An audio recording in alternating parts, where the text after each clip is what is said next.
Early to bed, early to rise, you know that saying, but students headed back to school and those already in the classroom still face big challenges. Yeah, we're talking about the transition from staying up so late and sleeping in to school hours. In part 2 of our Back to School Week coverage, News Channel 3's Erica Bivens has some tips from the sleep experts. Getting kids out of bed is never easy, but once school's back in session, getting adequate sleep is vital. So how much sleep do kids need, and what happens when they don't get enough? It's back to school, which means back to bed a lot earlier for kids. Normally during the school year, it's get up around 6:30 and go to bed around 8:30 or 9. During the summer, we let them sleep in, which means they stay up later. So if we're good parents, maybe by 10 or 11 o'clock.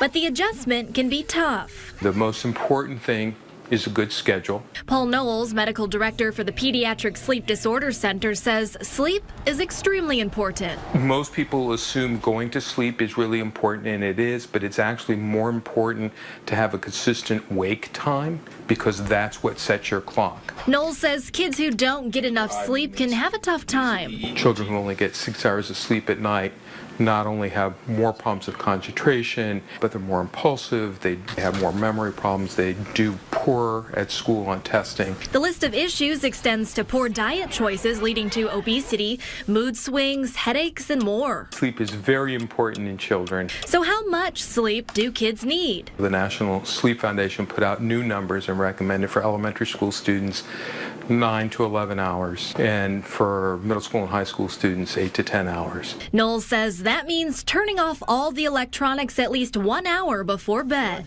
2. Something Little's already working on. Practicing a routine for bedtime, reading books, saying our prayers and things like that, taking showers and stuff a little bit earlier, gets them to bed a little bit earlier.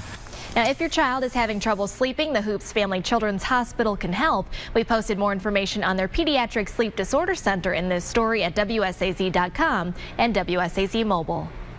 Boy, it's hard to make that turnaround for sure and get in bed earlier. Staff reports this morning in Boyd County, Kentucky. Speaking of getting back to it, students will be back to it tomorrow, and we will discuss how to handle the transition to a new school for your kids as our Back to School Week coverage continues tomorrow morning.